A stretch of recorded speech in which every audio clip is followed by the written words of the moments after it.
तो वैसे ही हैदराबाद में नारे क्यों लगा रहे हैं, गजा में जाके बम चलाए? हैदराबाद में कूदने से क्या होगा? वैसी अगर सच्चा है अपने नारे को लेकर, अपनी बात को लेकर, तो बन जा मुजाहिद, जब आई कूद जा तू भी जलती लंका में। ये तो तुम यहां लोगों को बेवकूफ बना रहे हो, यहां ये चलने वाला नहीं है। अपने 5 बंदे इकट्ठे करके उधर तू फिलिस्तीन फिलिस्तीन फिलिस्तीन, तो फिलिस्तीन तो खत्म, उसकी एक्सपायरी डेट उसी दिन पक्की हो गई थी जिस दिन इजराइल पे हमला हुआ था। फिलिस्तीन की नहीं, लेकिन उसके आतंकवादियों की तो निश्चित हो गई थी। मैं ये कहना चाहता हूं यहां बैठे सभी लोगों से, जो इजराइल में हुआ क्या भारत में नहीं हुआ? भारत ने नहीं देखा वैसा हमला? कसाब आया था, क्या था वो दिन? मुंबई में कोई होटल में बैठा है, कोई रेस्टोरेंट में बैठा है, कोई स्टेशन पे है, वो सबको मार रहे हैं, आंख मूंद के मार रहे। एग्जैक्टली वही हमला था जो हमास ने इजराइल में किया, वही भारत में हुआ। और एक बार नहीं हुआ, ये दिल्ली के कनॉट प्लेस में हुआ, लाजपत नगर में हुआ, सरोजनी नगर में हुआ, घंटाघर में हुआ, मुंबई में हुआ, पुणे जर्मनी बेकरी में हुआ, हैदराबाद की गलियों में हुआ, बेंगलोर की गलियों में हुआ, संकट मोचन हनुमान मंदिर, सब जगह हुआ।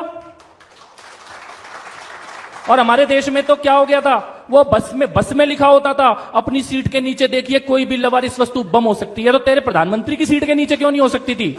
हमारे बच्चों की सीट के नीचे ही होती थी बस लवारिस वस्तु बम। आज क्यों नहीं हो रहा? वही सेना, वही पुलिस, वही एजेंसी, वही रॉ, वही गुप्तचर, वही सारा सिस्टम है, खाली एक नेतृत्व बदल गया। आज करके दिखा दे कोई दिल्ली में, मुंबई में, पुणे में।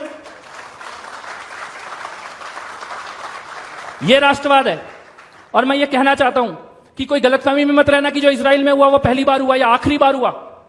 जिस दिन अयोध्या में, मथुरा में, काशी में मंदिर गिराए गए होंगे ना, उस दिन अयोध्या, मथुरा, काशी की गलियों ने वही आतंक देखा होगा जो इजराइल ने देखा था। आज से 100 साल पहले मोपला में, केरला में, तुर्की के खलीफा के नाम पे 10,000 लोगों को मार दिया गया। उस दिन केरला की गलियों ने वही आतंक देखा जो इजराइल ने देखा था। डायरेक्ट एक्शन डे के दिन कोलकाता की गलियों ने वही आतंक देखा जो इजराइल ने देखा था। और 89-90 में कश्मीरी पंडितों ने वही आतंक देखा जो इजराइल ने देखा है। कोई यहां पे बैठ के अगर हमास के या फिलिस्तीन के साथ खड़ा हो रहा है ना, वो हमास या फिलिस्तीन के साथ खड़ा नहीं हो रहा, वो तुम्हें मारने और काटने वालों के साथ खड़ा हो रहा है। और ये बता रहा है कि जिस दिन तुम्हें मारा जाएगा उस दिन वो कहां खड़े होंगे। कोई गलतफहमी ना हो इस बात की, चाहे वो ओवैसी हो, चाहे वो कांग्रेस हो। कांग्रेस, ये जेएनयू के अंदर इन्होंने नारे लगाए हमास के समर्थन में, एएमयू में मार्च निकाला गया। मैं पूछता हूं, जिस दिन संसद पे हमला हुआ एएमयू ने मार्च निकाला था क्या? जिस दिन दिल्ली में बम ब्लास्ट हुए एएमयू में मार्च निकला था क्या? जेएनयू में मार्च निकला था क्या? कांग्रेस पार्टी ने कुर्ते फाड़े थे क्या?